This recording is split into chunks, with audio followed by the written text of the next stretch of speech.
Show के बारे में सबसे पहले तो बताइए। ठीक है जी, तो हमारा ये शो है कथा अनकही, और ये एक एक्चुअली टर्किश ड्रामा है 1001 नाइट्स। उनका ऑफिशियल अडेप्टेशन है, ऑफिशियल हिंदी रीमेक बना रहे हैं हम, और 2 महीने हो चुके हैं। That's already on air for the people जिनको नहीं पता।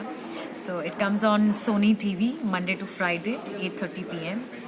और so this is a story about a girl, Katha, जो एक सिंगल मदर है। उनके हस्बैंड की काफ़ी साल पहले कोई कार क्रैश में डेथ हो गई है, और उनका एक बेटा है आरव जो 8 साल का है। और उसको मतलब इन द शो ऐसा दिखाया कि हमने कि उसको 5 साल पहले कैंसर डिटेक्ट हुआ था, ब्लड कैंसर, जिसकी ट्रीटमेंट चल रही है।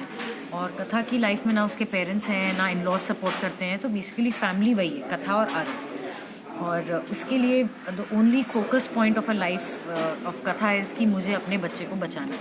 तो उसके लिए वो एक आर्किटेक्ट है, नौकरी भी करती है, उसके पहले सुबह भी काम करती है, शाम भी काम करती है, लाइक एवरी ऑड जॉब करती है पैसे कमाने के लिए, पैसे कमाने के लिए। सो इवेंचुअली जो उनके बच्चे की तबीयत जब बहुत ख़राब होती है और सर्जरी होनी होती है, उनको डोनर मिल जाता है, तो तब वो ये जो उनका वियान का कैरेक्टर है, वियान के ऑफिस में काम करती हैं और अर्थकॉन में, और वो उनसे लोन मांगने, मतलब जब सारे दरवाजे खटखटा लेती हैं, मतलब ये भी सोच लेती है कि अगर मैं मर जाऊं तो मेरे इंश्योरेंस से मेरे बच्चे को पैसा मिलेगा क्या, उससे वो ठीक हो जाएगा क्या, कितने दिनों में मिलेगा, सब कुछ सोच करने के बाद में जब फाइनली वो अपने बॉस से पैसे मांगती हैं, तो उनके बॉस एक बहुत ही इंडिसेंट प्रपोजल रखते हैं। वो कहते हैं ठीक है, मैं तुमको दे दूंगा 1 करोड़, लेकिन उसके लिए तुम्हें मेरे साथ एक रात गुजारनी होगी। जिससे वो पहले बहुत ऑफेंड होती है, पर फिर जब वो रियलिटी में आती है उसको लगता है कि यार मेरा बच्चा इम्पोर्टेंट है कि ये बात इम्पोर्टेंट है।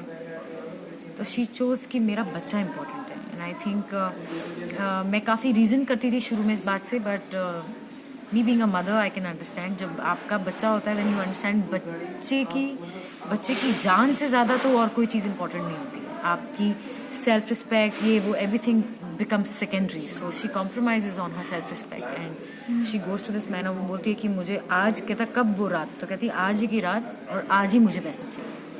That's how she gets the money।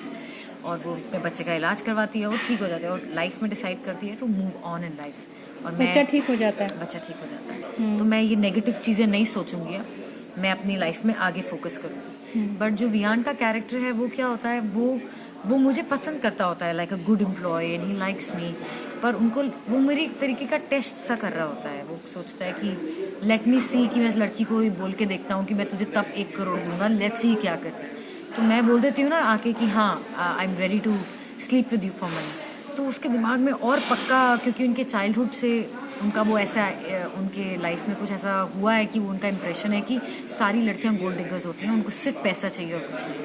सो जब उनका बिलीफ और स्ट्रॉन्ग हो जाता है कि सारी लड़कियां ही ऐसी होती हैं, उनको सिर्फ पैसे से मतलब है। और लेकिन वो देखते हैं इवेंचुअली फिर उनको फील होने लगता है कि क्यों चाहिए था कथा को इतना पैसा, एक स्पेसिफिक अमाउंट 1 करोड़ इतने लाख ही क्यों चाहिए था, और क्यों उसके रहन सहन में कोई फ़र्क नहीं हुआ, क्यों वो ऐसी ही है, एंड वो ऐसे क्यों बिहेव कर रही है जैसे कुछ हुआ ही नहीं।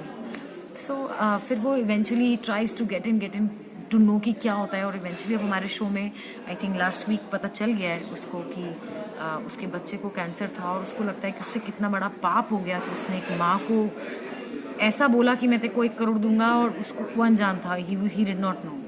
सो बट जो भी है उससे गलती तो हुई होती, तो वो पश्चाताप चाहता है, वो माफ़ी मांग रहा है। और विच नाउ अभी क्या हो रहा है कि जो वियान का कैरेक्टर है ना, वो अब he is trying to become a better person. He is become more sensitive कि यार मैंने किसी एक को इतना एक्सप्लॉइट किया, मैं किसी और को दुख ना पहुंचा, तो he is just trying to become a better person. So this is happening. और इसमें जो अनकही है वो क्या है? अनकही वो रात की बात है, मतलब जो ये एक रात थी, जो इसको हम डार्क नाइट कहते हैं, जो पैसों के लिए इसने अपने आप को बेच दिया, क्योंकि उसको लगा कि मेरे उस पैसे से मेरे बच्चे की लाइफ और मेरे बच्चे की जान की कीमत है, तो लेट इट बी। सो लेकिन वो इस बारे में उसने किसी को नहीं बताया। सो वो ही अनकही बात है।